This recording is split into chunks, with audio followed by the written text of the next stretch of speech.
أعوذ بالله من الشيطان الرجيم. بسم الله الرحمن الرحيم. ألف لام ميم. ذلك الكتاب لا ريب فيه هدى للمتقين الذين يؤمنون بالغيب ويقيمون الصلاة ومما رزقناهم ينفقون والذين يؤمنون بما أنزل إليك وما أنزل من قبلك وبالآخرة هم يوقنون أولئك على هدى من ربهم وأولئك هم المفلحون. إن الذين كفروا سواء عليهم أأنذرتهم أم لم تنذرهم لا يؤمنون. ختم الله على قلوبهم وعلى سمعهم وعلى أبصارهم غشاوة ولهم عذاب عظيم. ومن الناس من يقول آمنا بالله وباليوم الآخر وما هم بمؤمنين يخادعون الله والذين آمنوا وما يخدعون إلا أنفسهم وما يشعرون. في قلوبهم مرض فزادهم الله مرضا ولهم عذاب أليم بما كانوا يكذبون. وإذا قيل لهم لا تفسدوا في الأرض قالوا إنما نحن مصلحون. ألا إنهم هم المفسدون ولكن لا يشعرون. وإذا قيل لهم آمنوا كما آمن الناس قالوا أنؤمن كما آمن السفهاء. ألا إنهم هم السفهاء ولكن لا يعلمون. وإذا لقوا الذين آمنوا قالوا آمنا وإذا خلوا إلى شياطينهم قالوا إنا معكم إنما نحن مستهزئون. الله يستهزئ بهم ويمدهم في طغيانهم يعمهون. أولئك الذين اشتروا الضلالة بالهدى فما ربحت تجارتهم وما كانوا مهتدين. مثلهم كمثل الذي استوقد نارا فلما أضاءت ما حوله ذهب الله بنورهم وتركهم في ظلمات لا يبصرون. صم بكم عمي فهم لا يرجعون. أو كصيب من السماء فيه ظلمات ورعد وبرق يجعلون أصابعهم في آذانهم من الصواعق حذر الموت والله محيط بالكافرين. يكاد البرق يخطف أبصارهم كلما أضاء لهم مشوا فيه وإذا أظلم عليهم قاموا. ولو شاء الله لذهب بسمعهم وأبصارهم إن الله على كل شيء قدير. يا أيها الناس اعبدوا ربكم الذي خلقكم والذين من قبلكم لعلكم تتقون. الذي جعل لكم الأرض فراشا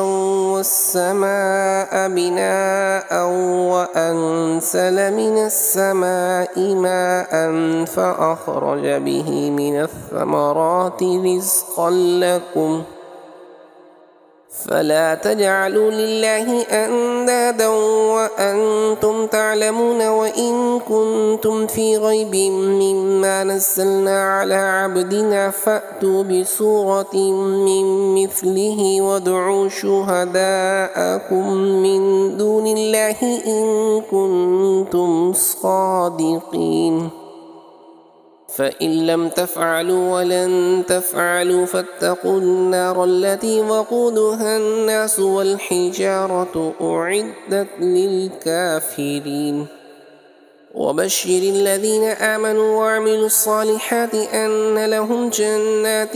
تجري من تحتها الأنهار كلما رزقوا منها من ثمرة رزقا قالوا هذا الذي رزقنا من قبل وأتوا به متشابها ولهم فيها أزواج مطهرة وهم فيها خالدون. إن الله لا يستحيي أن يضرب مثلا ما بعوضة فما فوقها فأما الذين آمنوا فيعلمون أنه الحق من ربهم وأما الذين كفروا فيقولون ماذا أراد الله بهذا مثلا يضل به كثيرا ويهدي به كثيرا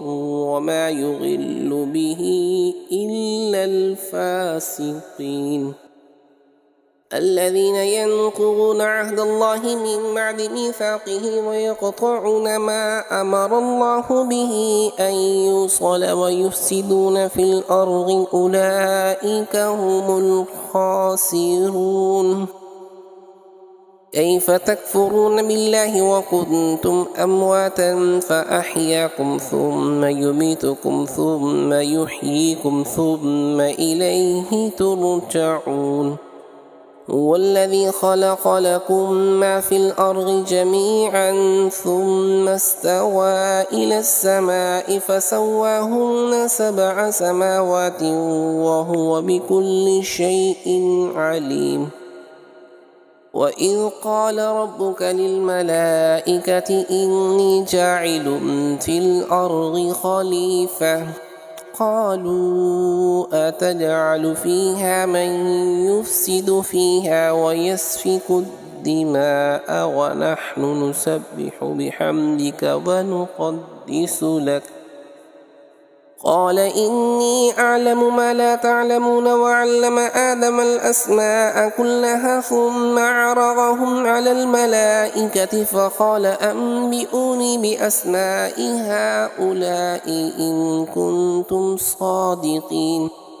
قالوا سبحانك لا علم لنا إلا ما علمتنا إنك أنت العليم الحكيم.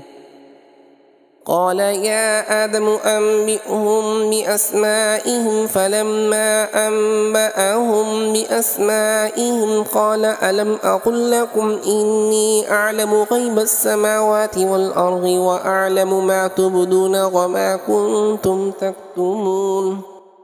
وإذ قلنا للملائكة اسجدوا لآدم فسجدوا إلا إبليس أبى واستكبر فكان من الكافرين. وقلنا يا آدم اسكن أنت وزوجك الجنة وكلا منها رغدا حيث شئتما ولا تقربا هذه الشجرة فتكونا من الظالمين. فأزلهما الشيطان عنها فأخرجهما مما كانا فيه وقلنا اهبطوا بعضكم لبعض عدو ولكم في الأرض مستقر ومتاع إلى حين. فتلقى آدم من ربه كلمات فتاب عليه إنه هو التواب الرحيم. قلنا اهبطوا منها جميعا فإما يأتينكم مني هدى فمن تبع هداي فلا خوف عليهم ولا هم يحزنون. والذين كفروا وكذبوا بآياتنا أولئك أصحاب النار هم فيها خالدون.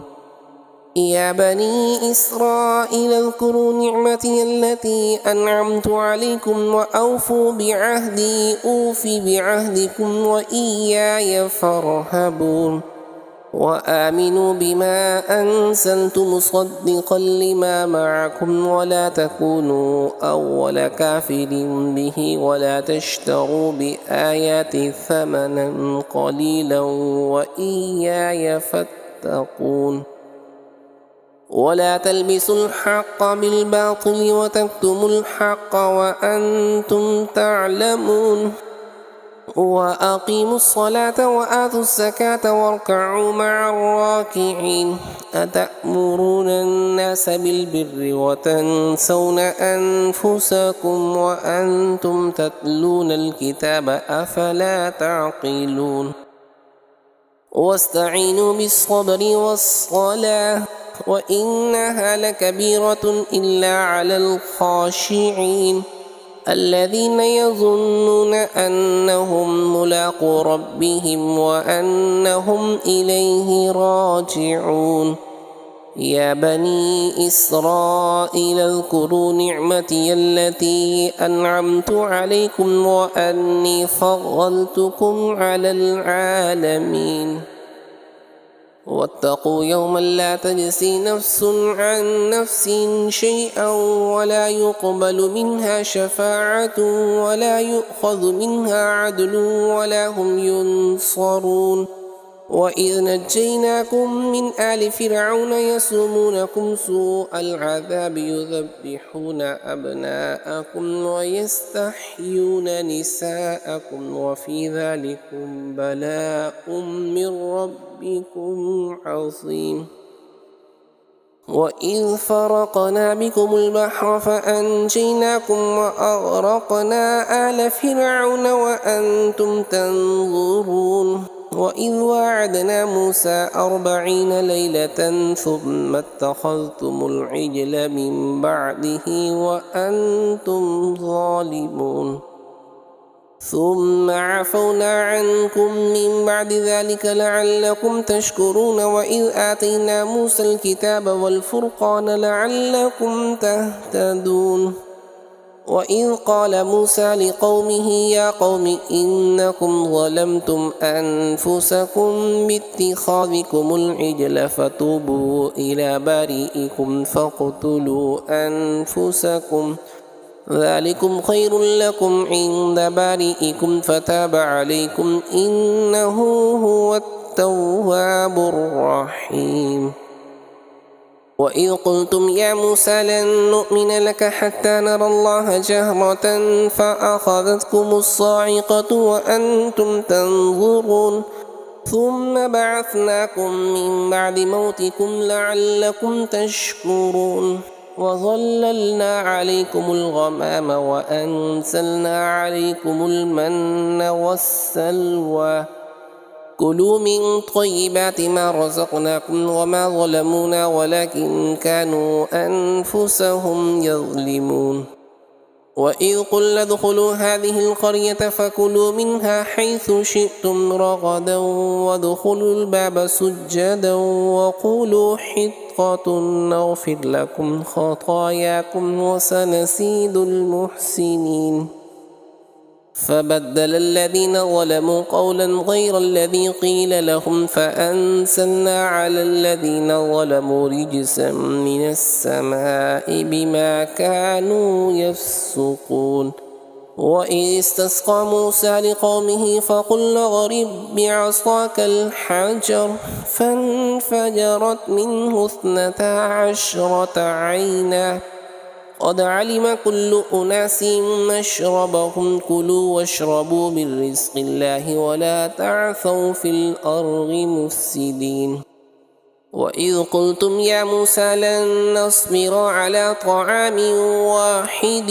فادع لنا ربك يخرج لنا مما تنبت الأرض من بقلها وقثائها وفومها وعدسها وبصلها قال أتستبدلون الذي هو أدنى بالذي هو خير اهبطوا مصرا فإن لكم ما سألتم وغربت عليهم الذلة والمسكنة وباءوا بغضب من الله ذلك بأنهم كانوا يكفرون بآيات الله ويقتلون النبيين بغير الحق ذلك بما عصوا وكانوا يعتدون إن الذين آمنوا والذين هادوا والنصارى والصابئين من آمن بالله واليوم الآخر وعمل صالحا فلهم أجرهم عند ربهم ولا خوف عليهم ولا هم يحزنون وإذ أخذنا ميثاقكم ورفعنا فوقكم الطور خذوا ما آتيناكم بقوة واذكروا ما فيه لعلكم تتقون ثم توليتم من بعد ذلك فلولا فضل الله عليكم ورحمته لكنتم من الخاسرين ولقد علمتم الذين اعتدوا منكم في السبت فقلنا لهم كونوا قردة خاسئين فجعلناها نكالا لما بين يديها وما خلفها وموعظة للمتقين وإذ قال موسى لقومه إن الله يأمركم أن تذبحوا بقرة قالوا أتتخذنا هزوا قال أعوذ بالله أن أكون من الجاهلين قالوا ادع لنا ربك يبين لنا ما هي قال إنه يقول إنها بقرة لا فارغ ولا بك عوان بين ذلك فافعلوا ما تؤمرون قالوا ادع لنا ربك يبين لنا ما لونها قال إنه يقول إنها بقرة صفراء فاقع لونها تسر الناظرين قالوا ادع لنا ربك يبين لنا ما هي إن البقرة شابه علينا وإنا إن شاء الله لمهتدون قال إنه يقول إنها بقرة لا ذلول تثير الأرض ولا تسقي الحرث مسلمة لا شية فيها قالوا الآن جئت بالحق فذبحوها وما كادوا يفعلون وإذ قتلتم نفسا فادارأتم فيها والله مخرج ما كنتم تكتمون فقلنا اضربوه ببعضها كذلك يحيي الله الموتى ويريكم آياته لعلكم تعقلون ثم قست قلوبكم من بعد ذلك فهي كالحجارة أو أشد قسوة وإن من الحجارة لما يتفجر منه الأنهار وإن منها لما يشقق فيخرج منه الماء وإن منها لما يهبط من خشية الله وما الله بغافل عما تعملون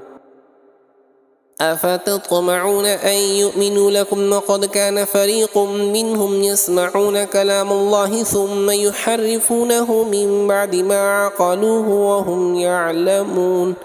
وإذا لقوا الذين آمنوا قالوا آمنا وإذا خلا بعضهم إلى بعض قالوا أتحدثونهم بما فتح الله عليكم ليحاجوكم به عند ربكم أفلا تعقلون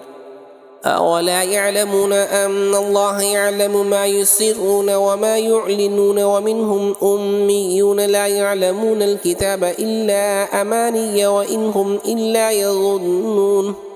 فويل للذين يكتبون الكتاب بأيديهم ثم يقولون هذا من عند الله ليشتروا به ثمنا قليلا فويل لهم مما كتبت أيديهم وويل لهم مما يكسبون وقالوا لن تمسنا النار إلا أياما معدودة قل أتخذتم عند الله عهدا فلن يخلف الله عهده أم تقولون على الله ما لا تعلمون بلى من كسب سيئة وأحاطت به خطيئته فأولئك أصحاب النار هم فيها خالدون والذين آمنوا وعملوا الصالحات أولئك أصحاب الجنة هم فيها خالدون. وإذ أخذنا ميثاق بني إسرائيل لا تعبدون إلا الله وبالوالدين إحسانا وذي القربى واليتامى والمساكين وقولوا للناس حسنا وأقيموا الصلاة وآتوا الزكاة ثم توليتم إلا قليلا منكم وأنتم معرضون. وإذ أخذنا ميثاقكم لا تسفكون دماءكم ولا تخرجون أنفسكم من دياركم ثم أقررتم وأنتم تشهدون ثم أنتم هؤلاء تقتلون أنفسكم وتخرجون فريقا منكم من ديارهم تظاهرون عليهم بالإثم والعدوان وإن يأتوكم أسارى تفادوهم وهو محرم عليكم إخراجهم أفتؤمنون ببعض الكتاب وتكفرون ببعض فما جزاء من يفعل ذلك منكم إلا خزي في الحياة الدنيا ويوم القيامة يردون إلى أشد العذاب وما الله بغافل عما تعملون أولئك الذين اشتروا الحياة الدنيا بالآخرة فلا يخفف عنهم العذاب ولا هم ينصرون.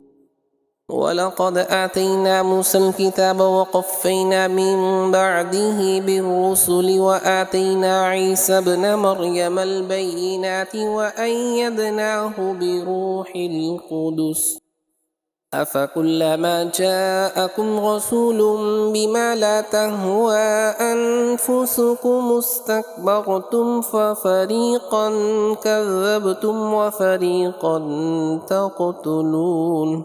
وقالوا قلوبنا غلف بل لعنهم الله بكفرهم فقليلا ما يؤمنون ولما جاءهم كتاب من عند الله مصدق لما معهم وكانوا من قبل يستفتحون على الذين كفروا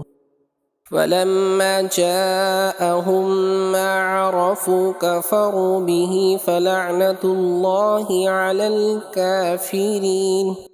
بئس ما اشتروا به أنفسهم أن يكفروا بما أنزل الله بغيا أن ينزل الله من فضله على من يشاء من عباده فباءوا بغضب على غضب وللكافرين عذاب مهين. وإذا قيل لهم آمنوا بما أنزل الله قالوا نؤمن بما أنزل علينا ويكفرون بما وراءه وهو الحق مصدقا لما معهم. قل فلم تقتلون أنبياء الله من قبل إن كنتم مؤمنين ولقد جاءكم موسى بالبينات ثم اتخذتم العجل من بعده وأنتم ظالمون. وإذ أخذنا ميثاقكم ورفعنا فوقكم الطور خذوا ما آتيناكم بقوة واسمعوا قالوا سمعنا وعصينا وأشربوا في قلوبهم العجل بكفرهم قل بئس ما يأمركم به إيمانكم إن كنتم مؤمنين. قل إن كانت لكم الدار الآخرة عند الله خالصة من دون الناس فتمنوا الموت إن كنتم صادقين ولن يتمنوه أبدا بما قدمت أيديهم والله عليم بالظالمين. ولتجدنهم أحرص الناس على حياة ومن الذين أشركوا يود أحدهم لو يعمر 1000 سنة وما هو بمزحزحه من العذاب أن يعمر والله بصير بما يعملون. قل من كان عدوا لجبريل فإنه نزله على قلبك بإذن الله مصدقا لما بين يديه وهدى وبشرى للمؤمنين. من كان عدوا لله وملائكته ورسله وجبريل وميكال فإن الله عدو للكافرين. ولقد أنزلنا إليك آيات بينات وما يكفر بها إلا الفاسقون. أوكلما عاهدوا عهدا نبذه فريق منهم بل أكثرهم لا يؤمنون. ولما جاءهم رسول من عند الله مصدق لما معهم نبذ فريق من الذين أوتوا كتاب الله وراء ظهورهم كأنهم لا يعلمون. واتبعوا ما تتلو الشياطين على ملك سليمان وما كفر سليمان ولكن الشياطين كفروا يعلمون الناس السحر وما أنزل على الملكين ببابل هاروت وماروت وما يعلمان من أحد حتى يقولا إنما نحن فتنة فلا تكفر فيتعلمون منهما ما يفرقون به بين المرء وزوجه وما هم بضارين به من أحد إلا بإذن الله ويتعلمون ما يضرهم ولا ينفعهم ولقد علموا لمن اشتراه ما له في الآخرة من خلاق ولبئس ما شروا به أنفسهم لو كانوا يعلمون.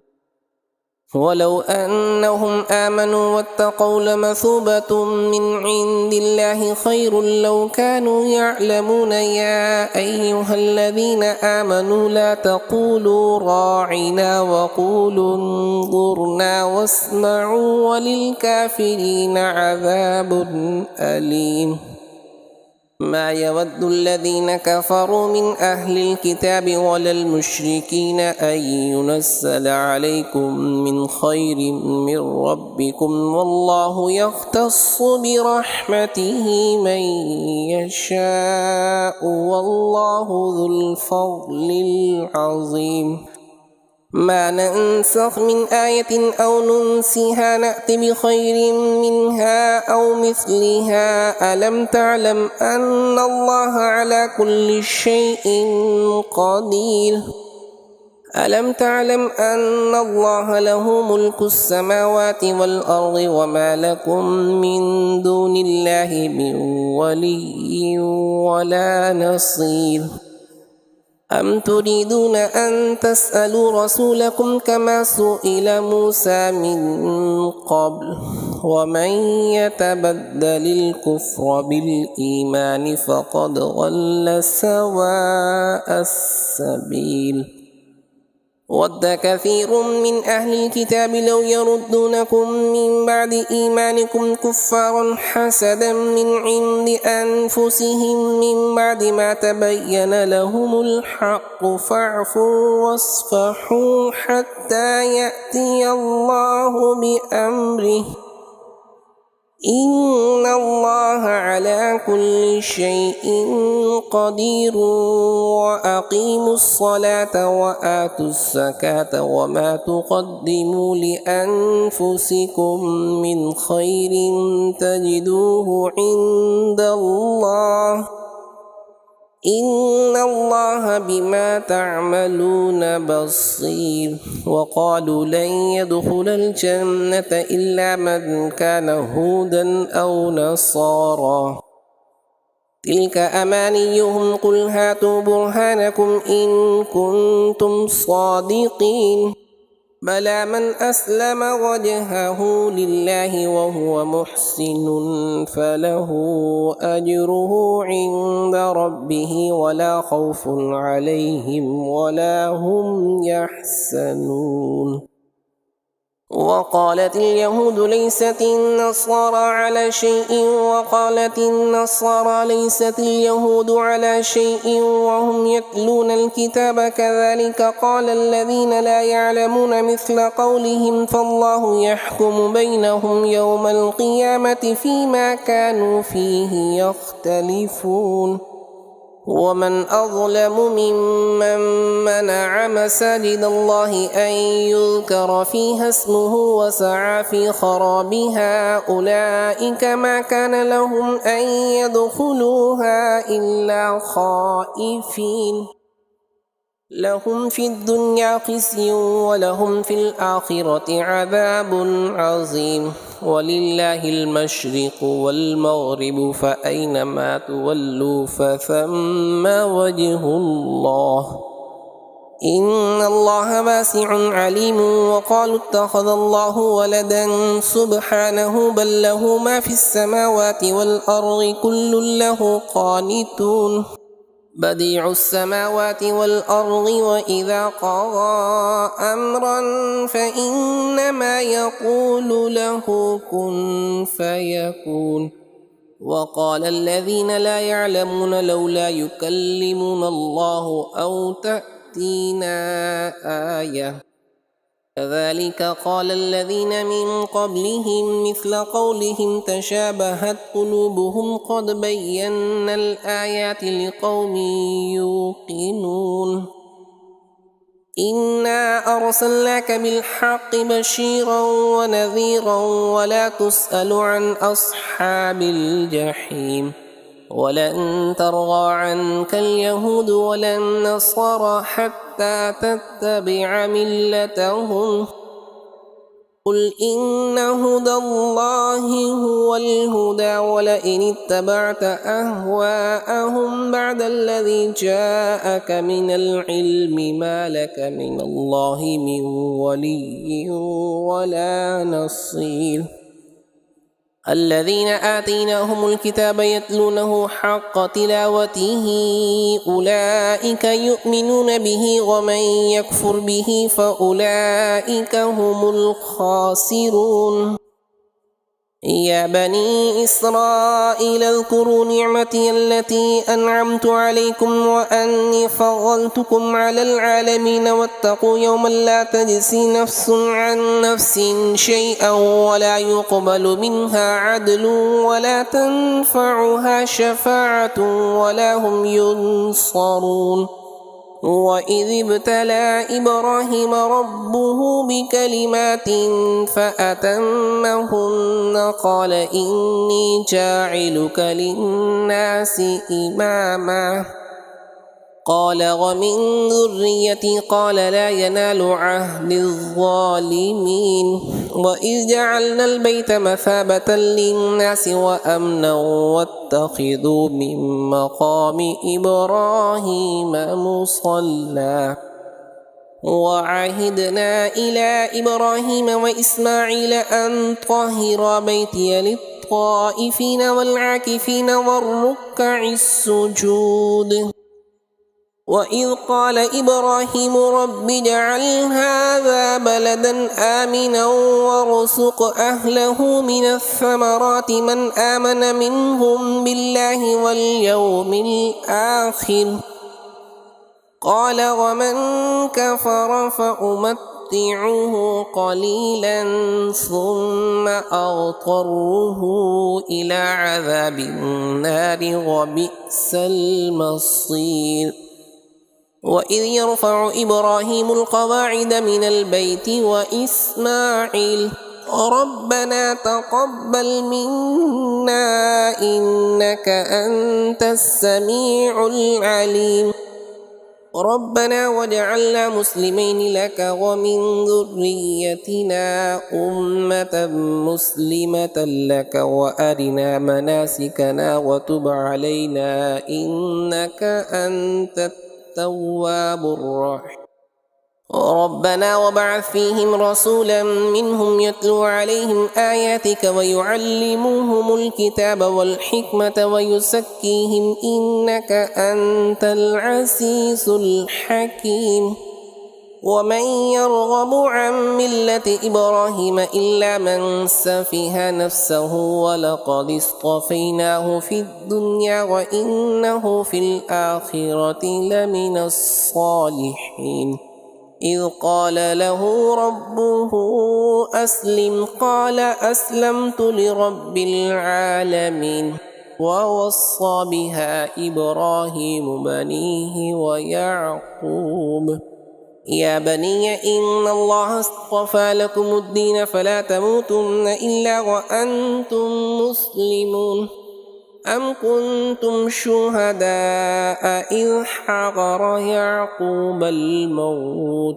إذ قال لبنيه ما تعبدون من بعدي قالوا نعبد إلهك وإله آبائك إبراهيم وإسماعيل وإسحاق إلها واحدا ونحن له مسلمون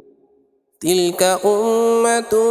قد خلت لها ما كسبت ولكم ما كسبتم ولا تسألون عما كانوا يعملون وقالوا كونوا هودا أو نصارى تهتدوا قل بل ملة إبراهيم حنيفا وما كان من المشركين قولوا آمنا بالله وما أنزل إلينا وما أنزل إلى إبراهيم وإسماعيل وإسحاق ويعقوب والأسباط وما أوتي موسى وعيسى وما أوتي النبيون من ربهم لا نفرق بين أحد منهم ونحن له مسلمون فإن آمنوا بمثل ما آمنتم به فقد اهتدوا وإن تولوا فإنما هم في شقاق فسيكفيكهم الله وهو السميع العليم صبغة الله ومن أحسن من الله صبغة ونحن له عابدون قل أتحاجوننا في الله وهو ربنا وربكم ولنا أعمالنا ولكم أعمالكم ونحن له مخلصون أم تقولون إن إبراهيم وإسماعيل وإسحاق ويعقوب والأسباط كانوا هودا أو نصارى قل أأنتم أعلم أم الله ومن أظلم ممن كتم شهادة عنده من الله وما الله بغافل عما تعملون تلك أمة قد خلت لها ما كسبت ولكم ما كسبتم ولا تسألون عما كانوا يعملون سيقول السفهاء من الناس ما ضلهم عن قبلتهم التي كانوا عليها قل لله المشرق والمغرب يهدي من يشاء إلى صراط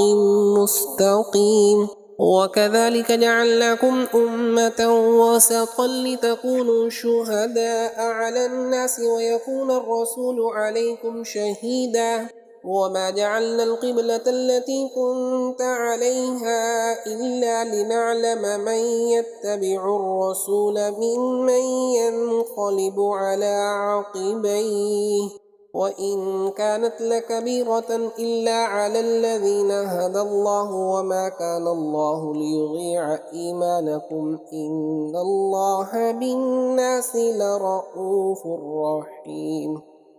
قد نرى تقلب وجهك في السماء فلنولينك قبلة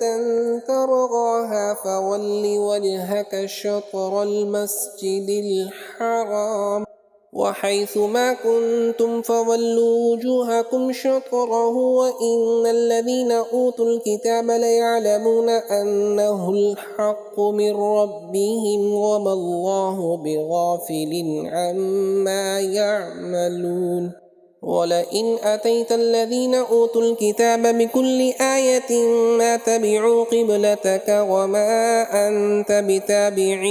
قبلتهم وما بعضهم بتابع قبلة بعض ولئن اتبعت أهواءهم من بعد ما جاءك من العلم إنك إذا لمن الظالمين الذين آتيناهم الكتاب يعرفونه كما يعرفون أبناءهم وإن فريقا منهم ليكتمون الحق وهم يعلمون الحق من ربك فلا تكونن من الممترين ولكل وجهة هو موليها فاستبقوا الخيرات أينما تكونوا يأت بكم الله جميعا إن الله على كل شيء قدير ومن حيث خرجت فول وجهك شطر المسجد الحرام وإنه للحق من ربك وما الله بغافل عما تعملون ومن حيث خرجت فول وجهك شطر المسجد الحرام وحيث ما كنتم فولوا وجوهكم شطره لئلا يكون للناس عليكم حجة إلا الذين ظلموا منهم فلا تخشوهم واخشوني ولأتم نعمتي عليكم ولعلكم تهتدون كما أرسلنا فيكم رسولا منكم يتلو عليكم آياتنا ويزكيكم ويعلمكم الكتاب والحكمة ويعلمكم ما لم تكونوا تعلمون فاذكروني أذكركم واشكروا لي ولا تكفرون يا أيها الذين آمنوا استعينوا بالصبر والصلاة إن الله مع الصابرين ولا تقولوا لمن يقتل في سبيل الله أموات بل أحياء ولكن لا تشعرون ولنبلونكم بشيء من الخوف والجوع ونقص من الأموال والأنفس والثمرات وبشر الصابرين الذين إذا أصابتهم مصيبة قالوا إنا لله وإنا إليه راجعون أولئك عليهم صلوات من ربهم ورحمة وأولئك هم المهتدون إن الصفا والمروة من شعائر الله فمن حج البيت أو اعتمر فلا جناح عليه أن يطوف بهما ومن تطوع خيرا فإن الله شاكر عليم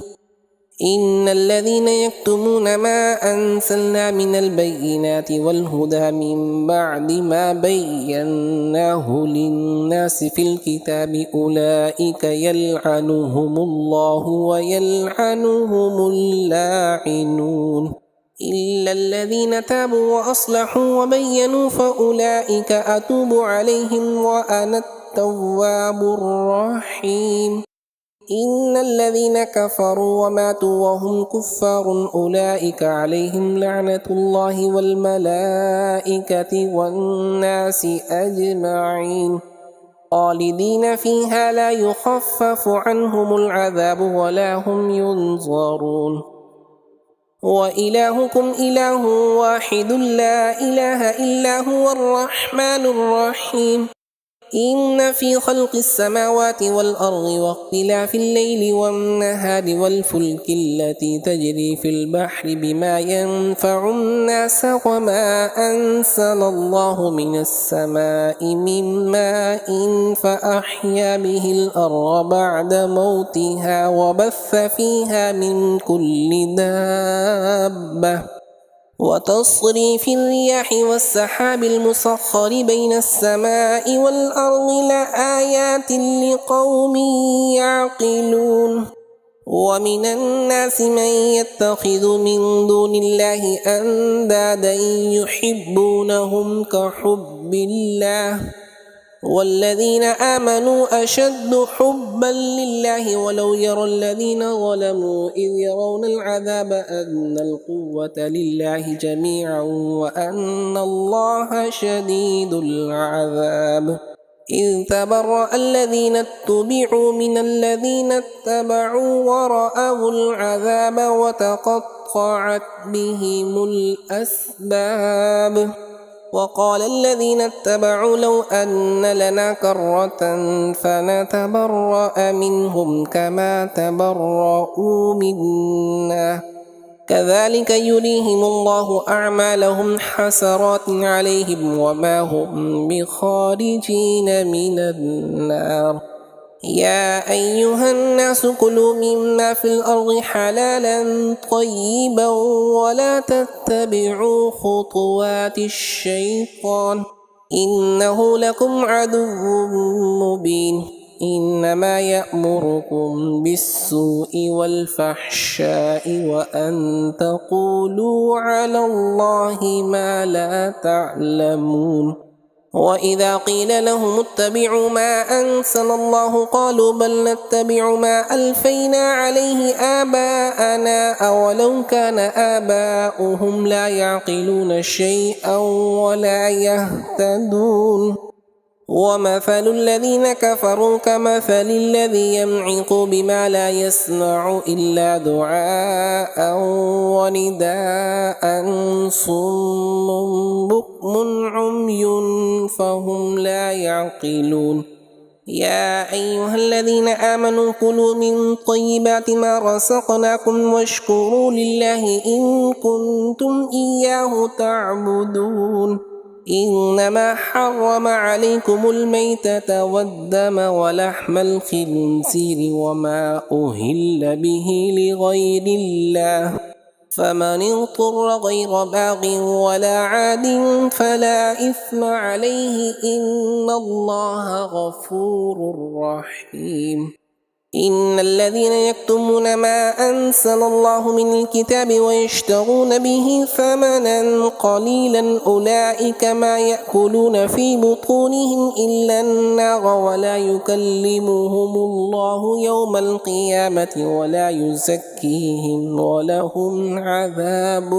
أليم أولئك الذين اشتروا الضلالة بالهدى والعذاب بالمغفرة فما أصبرهم على النار ذلك بأن الله نزل الكتاب بالحق وإن الذين اختلفوا في الكتاب لفي شقاق بعيد ليس البر أن تولوا وجوهكم قبل المشرق والمغرب ولكن البر من آمن بالله واليوم الآخر والملائكة والكتاب والنبيين وآتى المال على حبه ذوي القربى واليتامى والمساكين وابن السبيل والسائلين وفي الرقاب وأقام الصلاة وآتى الزكاة والموفون بعهدهم إذا عاهدوا والصابرين في البأساء والضراء وحين البأس أولئك الذين صدقوا وأولئك هم المتقون يا أيها الذين آمنوا كتب عليكم القصاص في القتلى الحر بالحر والعبد بالعبد والأنثى بالأنثى فمن عفي له من أخيه شيء فاتباع بالمعروف وأداء إليه بإحسان ذلك تخفيف من ربكم ورحمة فمن اعتدى بعد ذلك فله عذاب أليم ولكم في القصاص حياة يا أولي الألباب لعلكم تتقون كتب عليكم إذا حضر أحدكم الموت إن ترك خيرا الوصية للوالدين والأقربين بالمعروف حقا على المتقين فمن بدله بعدما سمعه فإنما إثمه على الذين يبدلونه إن الله سميع عليم فمن خاف من موص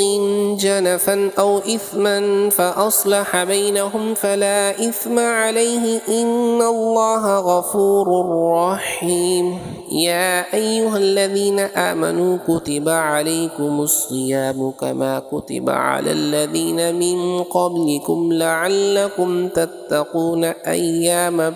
معدودات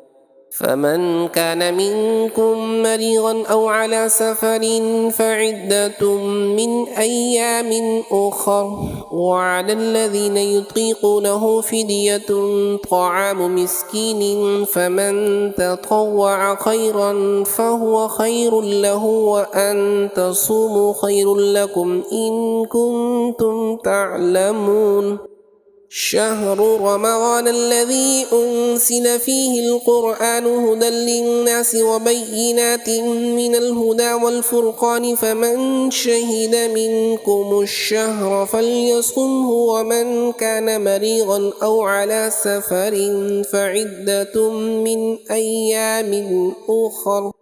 يريد الله بكم اليسر ولا يريد بكم العسر ولتكملوا العدة ولتكبروا الله على ما هداكم ولعلكم تشكرون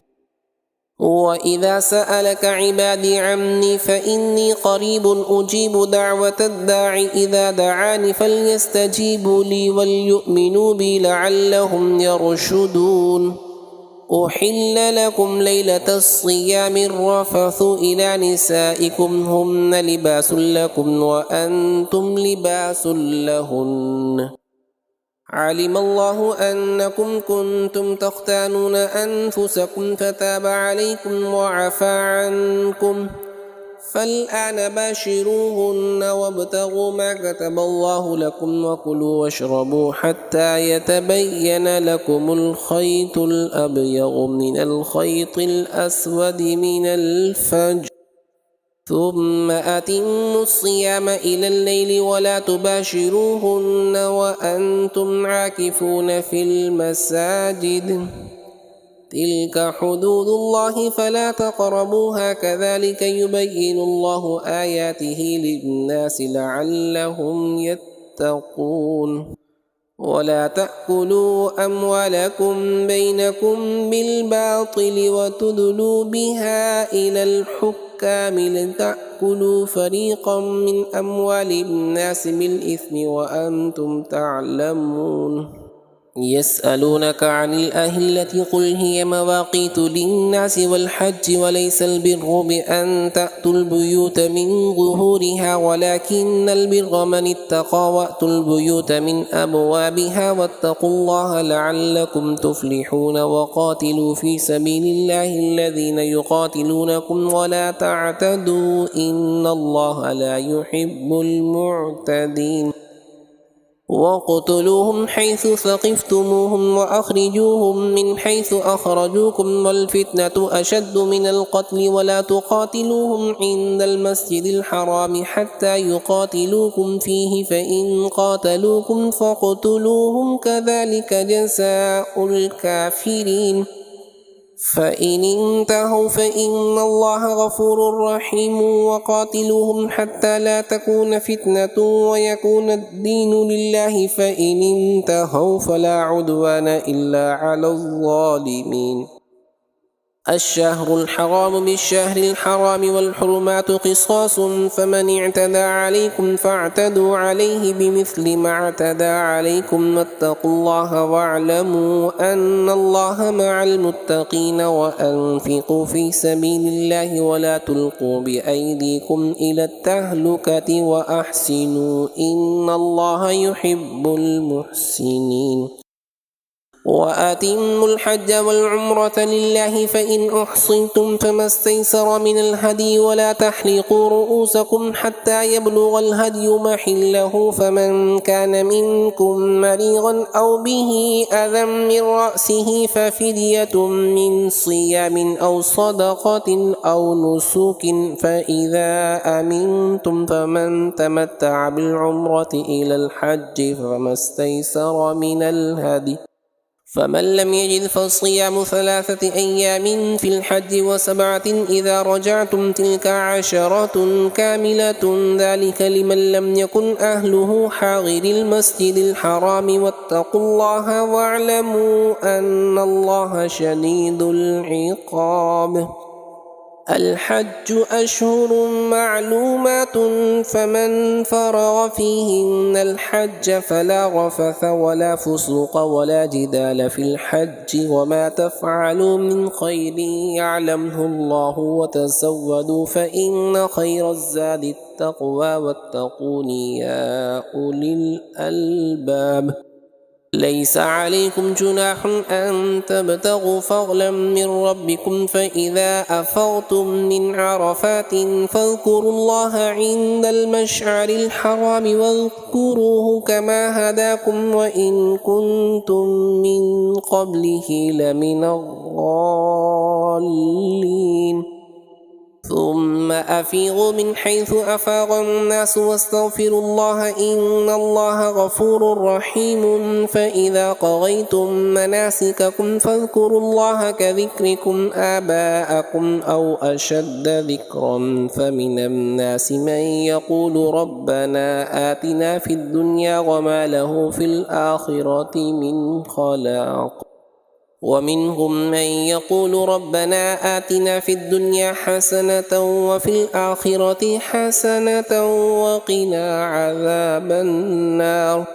أولئك لهم نصيب مما كسبوا والله سريع الحساب. واذكروا الله في أيام معدودات فمن تعجل في يومين فلا إثم عليه ومن تأخر فلا إثم عليه لمن اتقى واتقوا الله واعلموا أنكم إليه تحشرون. ومن الناس من يعجبك قوله في الحياة الدنيا ويشهد الله على ما في قلبه وهو ألد الخصام وإذا تولى سعى في الأرض ليفسد فيها ويهلك الحرث والنسل والله لا يحب الفساد. وإذا قيل له اتق الله أخذته العزة بالإثم فحسبه جهنم ولبئس المهاد. ومن الناس من يشري نفسه ابتغاء مرضات الله والله رؤوف بالعباد. يا أيها الذين آمنوا ادخلوا في السلم كافة ولا تتبعوا خطوات الشيطان إنه لكم عدو مبين. فإن سللتم من بعد ما جاءتكم البينات فاعلموا أن الله عزيز حكيم. هل ينظرون إلا أن يأتيهم الله في ظلل من الغمام والملائكة وقضي الأمر وإلى الله ترجع الأمور. سل بني إسرائيل كم آتيناهم من آية بينة ومن يبدل نعمة الله من بعد ما جاءته فإن الله شديد العقاب. زين للذين كفروا الحياة الدنيا ويسخرون من الذين آمنوا والذين اتقوا فوقهم يوم القيامة والله يرزق من يشاء بغير حساب. كان الناس أمة واحدة فبعث الله النبيين مبشرين ومنذرين وأنزل معهم الكتاب بالحق ليحكم بين الناس فيما اختلفوا فيه وما اختلف فيه إلا الذين أوتوه من بعد ما جاءتهم البينات بغيا بينهم فهدى الله الذين آمنوا لما اختلفوا فيه من الحق بإذنه والله يهدي من يشاء إلى صراط مستقيم أم حسبتم أن تدخلوا الجنة ولما يأتكم مثل الذين خلوا من قبلكم مستهم البأساء والضراء وزلزلوا حتى يقول الرسول والذين آمنوا معه متى نصر الله ألا إن نصر الله قريب يسألونك ماذا ينفقون قل ما أنفقتم من خير فللوالدين والأقربين واليتامى والمساكين وابن السبيل وما تفعلوا من خير فإن الله به عليم كتب عليكم القتال وهو كره لكم وعسى أن تكرهوا شيئا وهو خير لكم وعسى أن تحبوا شيئا وهو شر لكم والله يعلم وأنتم لا تعلمون يسألونك عن الشهر الحرام قتال فيه قل قتال فيه كبير وصد عن سبيل الله وكفر به والمسجد الحرام وإخراج أهله منه أكبر عند الله والفتنة أكبر من القتل ولا يزالون يقاتلونكم حتى يردوكم عن دينكم إن استطاعوا ومن يرتد منكم عن دينه فيمت وهو كافر فأولئك حبطت أعمالهم في الدنيا والآخرة وأولئك أصحاب النار هم فيها خالدون إن الذين آمنوا والذين هاجروا وجاهدوا في سبيل الله أولئك يرجون رحمة الله والله غفور رحيم يسألونك عن الخمر والميسر قل فيهما إثم كبير ومنافع للناس وإثمهما أكبر من نفعهما ويسألونك ماذا ينفقون قل العفو كذلك يبين الله لكم الآيات لعلكم تتفكرون في الدنيا والآخرة ويسألونك عن اليتامى قل إصلاح لهم خير وإن تخالطوهم فإخوانكم والله يعلم المفسد من المصلح ولو شاء الله لأعنتكم إن الله عزيز حكيم ولا تنكحوا المشركات حتى يؤمن ولأمة مؤمنة خير من مشركة ولو أعجبتكم ولا تنكحوا المشركين حتى يؤمنوا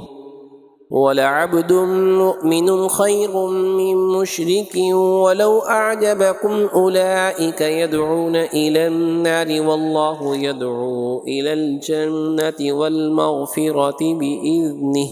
ويبين آياته للناس لعلهم يتذكرون ويسألونك عن المحيض قل هو أذى فاعتزلوا النساء في المحيض ولا تقربوهن حتى يطهرن فإذا تطهرن فأتوهن من حيث أمركم الله إن الله يحب التوابين ويحب المتطهرين نساؤكم حرث لكم فأتوا حرثكم أنى شئتم وقدموا لأنفسكم واتقوا الله واعلموا أنكم ملاقوه وبشر المؤمنين ولا تجعلوا الله عروة لأيمانكم أن تبروا وتتقوا وتصلحوا بين الناس والله سميع عليم لا يؤاخذكم الله باللغو في أيمانكم ولكن يؤاخذكم بما كسبت قلوبكم والله غفور حليم. للذين يؤلون من نسائهم تربص 4 أشهر فإن فاءوا فإن الله غفور رحيم. وإن عزموا الطلاق فإن الله سميع عليم. والمطلقات يتربصن بأنفسهن 3 قروء ولا يحل لهن أن يكتمن ما خلق الله في أرحامهن إن كن يؤمن بالله واليوم الآخر وبعولتهن أحق بردهن في ذلك إن أرادوا إصلاحا ولهن مثل الذي عليهن بالمعروف وللرجال عليهن درجة والله عزيز حكيم. الطلاق 2 مرتان فإمساك بمعروف أو تسريح بإحسان ولا يحل لكم أن تأخذوا مما آتيتموهن شيئا إلا أن يخافا ألا يقيما حدود الله فإن خفتم ألا يقيما حدود الله فلا جناح عليهما فيما افتدت به تلك حدود الله فلا تعتدوها ومن يتعد حدود الله فأولئك هم الظالمون. فإن طلقها فلا تحل له من بعد حتى تنكح زوجا غيره فإن طلقها فلا جناح عليهما أن يتراجعا إن ظنا أن يقيما حدود الله وتلك حدود الله يبينها لقوم يعلمون. وإذا طلقتم النساء فبلغن أجلهن فأمسكوهن بمعروف أو سرحوهن بمعروف ولا تمسكوهن ضرارا لتعتدوا ومن يفعل ذلك فقد ظلم نفسه. ولا تتخذوا آيات الله هزوا واذكروا نعمة الله عليكم وما أنزل عليكم من الكتاب والحكمة يعظكم به واتقوا الله واعلموا أن الله بكل شيء عليم.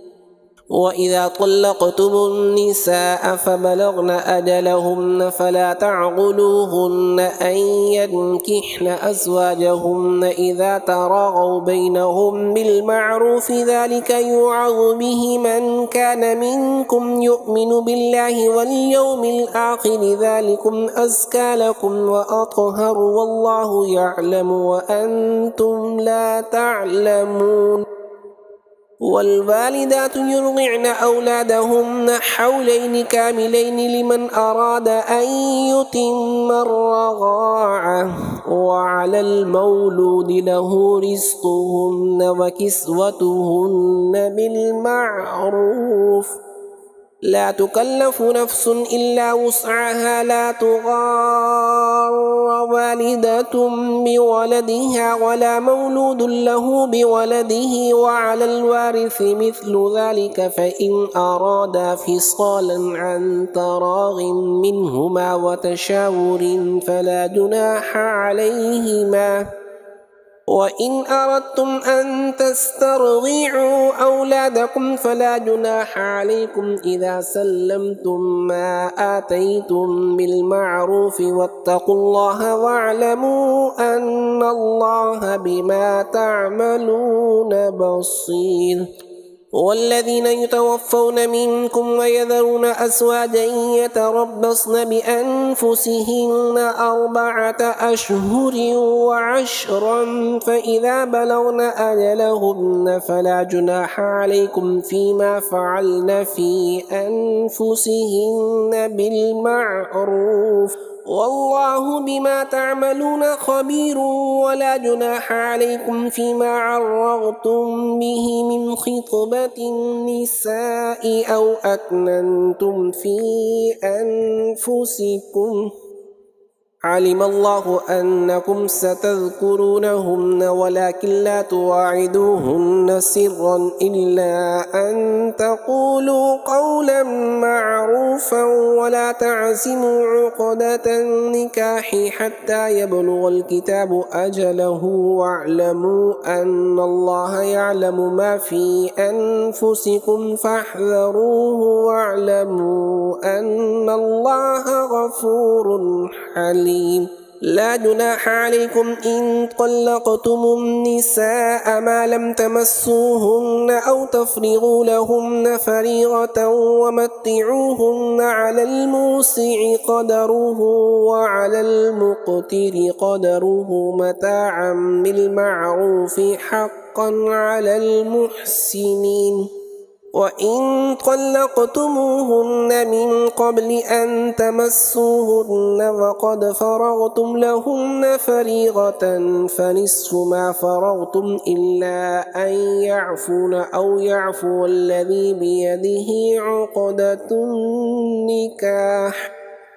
وأن تعفوا أقرب للتقوى ولا تنسوا الفضل بينكم إن الله بما تعملون بصير. حافظوا على الصلوات والصلاة الوسطى وقوموا لله قانتين. فإن خفتم فرجالا أو ركبانا فإذا أمنتم فاذكروا الله كما علمكم ما لم تكونوا تعلمون. والذين يتوفون منكم ويذرون أزواجا وصية لأزواجهم متاعا إلى الحول غير إخراج فإن خرجن فلا جناح عليكم فيما فعلن في أنفسهن من معروف والله عزيز حكيم. وللمطلقات متاع بالمعروف حقا على المتقين كذلك يبين الله لكم آياته لعلكم تعقلون. ألم تر إلى الذين خرجوا من ديارهم وهم ألوف حذر الموت فقال لهم الله موتوا ثم أحياهم إن الله لذو فضل على الناس ولكن أكثر الناس لا يشكرون. وقاتلوا في سبيل الله واعلموا أن الله سميع عليم. من ذا الذي يقرض الله قرضا حسنا فيضاعفه له أضعافا كثيرة والله يقبض ويبسط وإليه ترجعون. ألم تر إلى الملأ من بني إسرائيل من بعد موسى إذ قالوا لنبي له ابعث لنا ملكا نقاتل في سبيل الله قال هل عسيتم إن كتب عليكم القتال ألا تقاتلوا قالوا وما لنا ألا نقاتل في سبيل الله وقد أخرجنا من ديارنا وأبنائنا فلما كتب عليهم القتال تولوا إلا قليلا منهم والله عليم بالظالمين. وقال لهم نبيهم إن الله قد بعث لكم طالوت ملكا قالوا أنى يكون له الملك علينا ونحن أحق بالملك منه ولم يؤت سعة من المال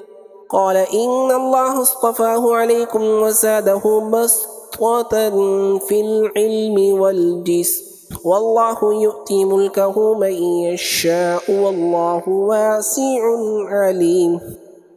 وقال لهم نبيهم إن آية ملكه أن يأتيكم التابوت فيه سكينة من ربكم وبقية مما ترك آل موسى وآل هارون تحمله الملائكة إن في ذلك لآية لكم إن كنتم مؤمنين. فلما فصل طالوت بالجنود قال إن الله مبتليكم بنهر فمن شرب منه فليس مني ومن لم يطعمه فإنه مني إلا من اغترف غرفة بيده فشربوا منه إلا قليلا منهم فلما جاوزه هو والذين آمنوا معه قالوا لا طاقة لنا اليوم بجالوت وجنوده قال الذين يظنون أنهم ملاقو الله كم من فئة قليلة غلبت فئة كثيرة بإذن الله والله مع الصابرين ولما برزوا لجالوت وجنوده قالوا ربنا أفرغ علينا صبرا وثبت أقدامنا وانصرنا على القوم الكافرين فهزموهم بإذن الله وقتل داود جالوت وآتاه الله الملك والحكمة وعلمه مما يشاء ولولا دفع الله الناس بعضهم ببعض لفسدت الأرض ولكن الله ذو فضل على العالمين تلك آيات الله نتلوها عليك بالحق وإنك لمن المرسلين تلك الرسل فضلنا بعضهم على بعض منهم من كلم الله ورفع بعضهم درجات وآتينا عيسى ابن مريم البينات وأيدناه بروح القدس ولو شاء الله ما اقتتل الذين من بعدهم من بعد ما جاءتهم البينات ولكن اختلفوا فمنهم من آمن ومنهم من كفر ولو شاء الله ما اقتتلوا ولكن الله يفعل ما يريد يا أيها الذين آمنوا أنفقوا مما رزقناكم من قبل أن يأتي يوم لا بيع فيه ولا خلة ولا شفاعة والكافرون هم الظالمون الله لا إله إلا هو الحي القيوم لا تأخذه سنة ولا نوم له ما في السماوات وما في الأرض من ذا الذي يشفع عنده إلا بإذنه يعلم ما بين أيديهم وما خلفهم ولا يحيطون بشيء من علمه إلا بما شاء وسع كرسيه السماوات والأرض ولا يؤوده حفظهما وهو العلي العظيم لا إكراه في الدين قد تبين الرشد من الغي فمن يكفر بالطاغوت ويؤمن بالله فقد استمسك بالعروة الوثقى لا انفصام لها والله سميع عليم الله ولي الذين آمنوا يخرجهم من الظلمات إلى النور والذين كفروا أولياؤهم الطاغوت يخرجونهم من النور إلى الظلمات أولئك أصحاب النار هم فيها خالدون ألم تر إلى الذي حاج إبراهيم في ربه أن آتاه الله الملك إذ قال إبراهيم ربي الذي يحيي ويميت قال أنا أحيي وأميت قال إبراهيم فإن الله يأتي بالشمس من المشرق فأت بها من المغرب فبهت الذي كفر والله لا يهدي القوم الظالمين أو كالذي مر على قرية وهي خاوية على عروشها قال أنى يحيي هذه الله بعد موتها فأماته الله 100 عام ثم بعثه قال كم لبثت قال لبثت يوما أو بعض يوم قال بل لبثت 100 عام فانظر إلى طعامك وشرابك لم يتسنه وانظر إلى حمارك ولنجعلك آية للناس وانظر إلى العظام كيف ننشزها ثم نكسوها لحما فلما تبين له قال أعلم أن الله على كل شيء قدير وإذ قال إبراهيم رب أرني كيف تحيي الموتى قال أولم تؤمن قال بلى ولكن ليطمئن قلبي قال فخذ 4 من الطير فصرهن إليك ثم اجعل على كل جبل منهن جزءا ثم ادعوهن يأتينك سعيا واعلم أن الله عزيز حكيم مثل الذين ينفقون أموالهم في سبيل الله كمثل حبة أنبتت 7 سنابل في كل سنبلة 100 حبة والله يضاعف لمن يشاء والله واسع عليم الذين ينفقون أموالهم في سبيل الله ثم لا يتبعون ما أنفقوا منا ولا أذى لهم أجرهم عند ربهم ولا خوف عليهم ولا هم يحزنون قول معروف ومغفرة خير من صدقة يتبعها أذى والله غني حليم يا أيها الذين آمنوا لا تبطلوا صدقاتكم بالمن والأذى كالذي ينفق ماله رئاء الناس ولا يؤمن بالله واليوم الآخر فمثله كمثل صفوان عليه تراب فأصابه وابل فتركه صلدا لا يقدرون على شيء مما كسبوا والله لا يهدي القوم الكافرين ومثل الذين ينفقون أموالهم ابتغاء مرضات الله وتثبيتا من أنفسهم كمثل جنة بربوة أصابها وابل فآتت أكلها ضعفين فإن لم يصبها وابل فطل والله بما تعملون بصير أيود أحدكم أن تكون له جنة من نخيل وأعناب تجري من تحتها الأنهار له فيها من كل الثمرات وأصابه الكبر وله ذرية ضعفاء فأصابها إعصار فيه نار فاحترقت كذلك يبين الله لكم الآيات لعلكم تتفكرون يا أيها الذين آمنوا أنفقوا من طيبات ما كسبتم ومما أخرجنا لكم من الأرض ولا تيمموا الخبيث منه تنفقون ولستم بآخذيه إلا أن تغمضوا فيه واعلموا أن الله غني حميد الشيطان يعدكم الفقر ويأمركم بالفحشاء والله يعدكم مغفرة منه وفضلا والله واسع عليم يؤتي الحكمة من يشاء ومن يؤت الحكمة فقد أوتي خيرا كثيرا وما يذكر إلا أولو الألباب وما أنفقتم من نفقة أو نذرتم من نذر فإن الله يعلمه وما للظالمين من أنصار إن تبدوا الصدقات فنعما هي وإن تخفوها وتؤتوها الفقراء فهو خير لكم ويكفر عنكم من سيئاتكم والله بما تعملون خبير ليس عليك هداهم ولكن الله يهدي من يشاء وما تنفقوا من خير فلأنفسكم وما تنفقون إلا ابتغاء وجه الله وما تنفقوا من خير يوفى إليكم وأنتم لا تظلمون للفقراء الذين أحصروا في سبيل الله لا يستطيعون ضربا في الأرض يحسبهم الجاهل أغنياء من التعفف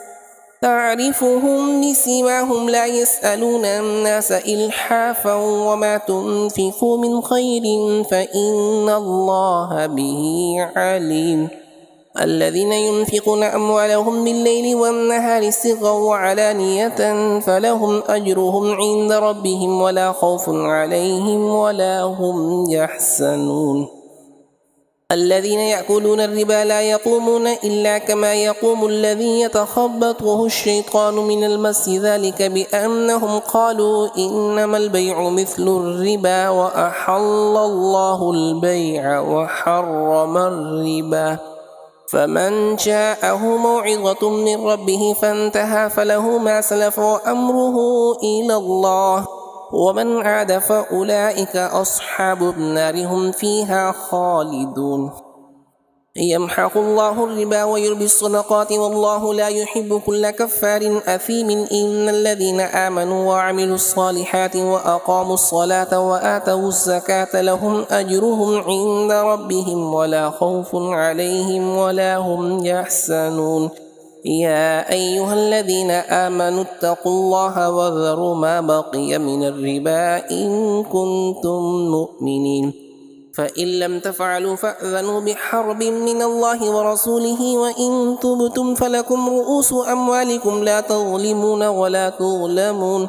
وإن كان ذو عسرة فنظرة إلى ميسرة وأن تصدقوا خير لكم إن كنتم تعلمون واتقوا يوما ترجعون فيه إلى الله ثم توفى كل نفس ما كسبت وهم لا يظلمون يا أيها الذين آمنوا إذا تداينتم بدين إلى أجل مسمى فاكتبوه وليكتب بينكم كاتب بالعدل ولا يأب كاتب أن يكتب كما علمه الله فليكتب وليملل الذي عليه الحق وليتق الله ربه ولا يبخس منه شيئا فإن كان الذي عليه الحق سفيها أو ضعيفا أو لا يستطيع أن يمل هو فليملل وليه بالعدل واستشهدوا شهيدين من رجالكم فإن لم يكونا رجلين فرجل وامرأتان ممن ترضون من الشهداء أن تضل إحداهما فتذكر إحداهما الأخرى ولا يأبى الشهداء إذا ما دعوا ولا تسأموا أن تكتبوه صغيرا أو كبيرا إلى أجله ذلكم أقسط عند الله وأقوم للشهادة وأدنى ألا ترتابوا إلا أن تكون تجارة حاضرة تديرونها بينكم فليس عليكم جناح ألا تكتبوها وأشهدوا إذا تبايعتم ولا يغار كاتب ولا شهيد وإن تفعلوا فإنه فسوق بكم واتقوا الله ويعلمكم الله والله بكل شيء عليم وإن كنتم على سفر ولم تجدوا كاتبا فرهان مقبوضة فإن أمن بعضكم بعضا فليؤد الذي اؤتمن أمانته وليتق الله ربه ولا تكتموا الشهادة ومن يكتمها فإنه آثم قلبه والله بما تعملون عليم لله ما في السماوات وما في الأرض وإن تبدوا ما في أنفسكم أو تخفوه يحاسبكم به الله فيغفر لمن يشاء ويعذب من يشاء والله على كل شيء قدير آمن الرسول بما أنزل إليه من ربه والمؤمنون كل آمن بالله وملائكته وكتبه ورسله لا نفرق بين أحد من رسله وقالوا سمعنا وأطعنا غفرانك ربنا وإليك المصير لا يكلف الله نفسا إلا وسعها لها ما كسبت وعليها ما اكتسبت ربنا لا تؤاخذنا إن نسينا أو أخطأنا ربنا ولا تحمل علينا إصرا كما حملته على الذين من قبلنا ربنا ولا تحملنا ما لا طاقة لنا به واعف عنا واغفر لنا وارحمنا أنت مولانا فانصرنا على القوم الكافرين صدق الله العظيم.